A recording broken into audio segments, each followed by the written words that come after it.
hard place between either this space or the May West Suite has been the crown jewels of the hotel. But I kind of lean more towards this, just because. Oh my God! This is how you would have seen it in 1928. Of course, the bar wasn't there due to prohibition back then. But other than that, this, as far as the footprint, the layout, everything, this is pretty much as it would have been back 93 years ago. And you just had your 93rd anniversary, yes, opened in March 1920. 20th was the 93rd anniversary. So you were asking about the hauntings and things like that.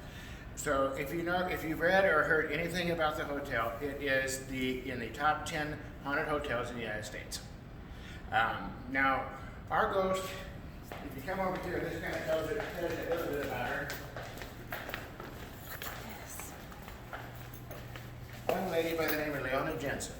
Leone Jensen. Okay. She checked in shortly after the hotel opened up. She had arrived from Los Angeles and was here to marry her boyfriend, who was a bellhop at another hotel. But for whatever reason, by the time she arrived, he had called off the engagement. Now, she was staying in room 720, and so at the time, about 2:45 or 1:15 in the morning, she wrote out 3 different notes that she left on the nightstand, and then about 2:45, she made her way up to the rooftop, past the family living in the penthouse up there, and then jumped up off the ledge and off she went. Now, that's the part that's been proven. It can be, it's read about in the newspapers, things like that. There are other legends and myths that maybe she didn't necessarily jump. Maybe she was pushed, maybe by the ex-boyfriend and his knew someone, things like that. But, we'll never really know on that. But fact is that, a 20-year-old woman jumped off the roof. And so we call this area the Ghost Lounge. The Ghost Lounge. Yeah, it's beautiful. There are people that claim to have encountered Miss Jensen, because I am not one of them. I hear things all the time around here, but I've never actually encountered her where I can put my finger on it, that's what it was.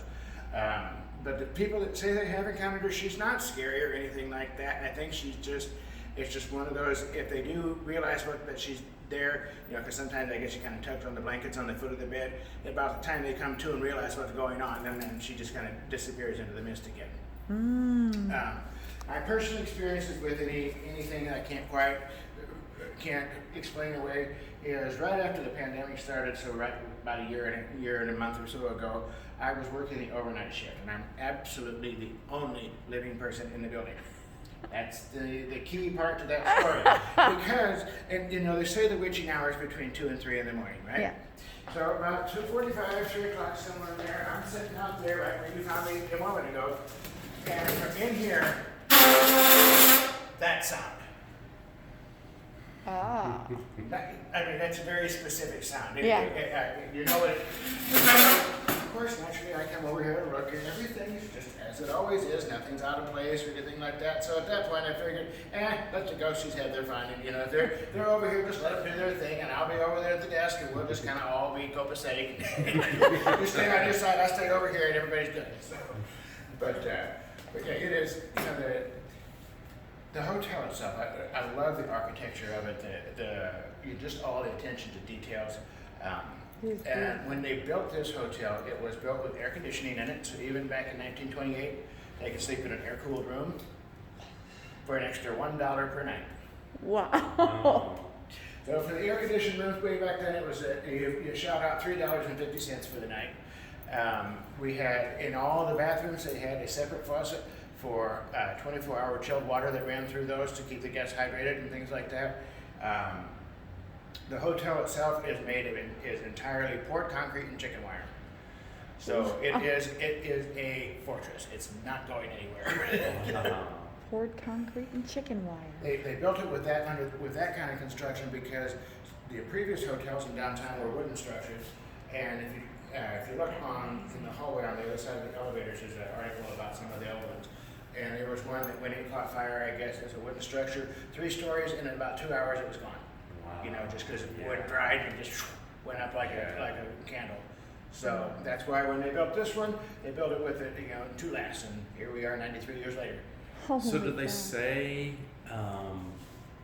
there's a place here in Phoenix, I think, that they say that it was built on an Indian, this is the one, so yeah, so it's that they worshipped the god of fortune or Something, yeah, there's some sort of historical maybe tied to this particular section of Phoenix. The original Phoenix School was built on this property Wow. back in 1874, and then they tore that one down and built a two-story structure, which served them until the like 1915, 1916, Okay. and then the construction on this started in 27. Wow. It's a neat old place, and it's you got to have an appreciation for the vintage and the history, I think, in order to fully appreciate staying here.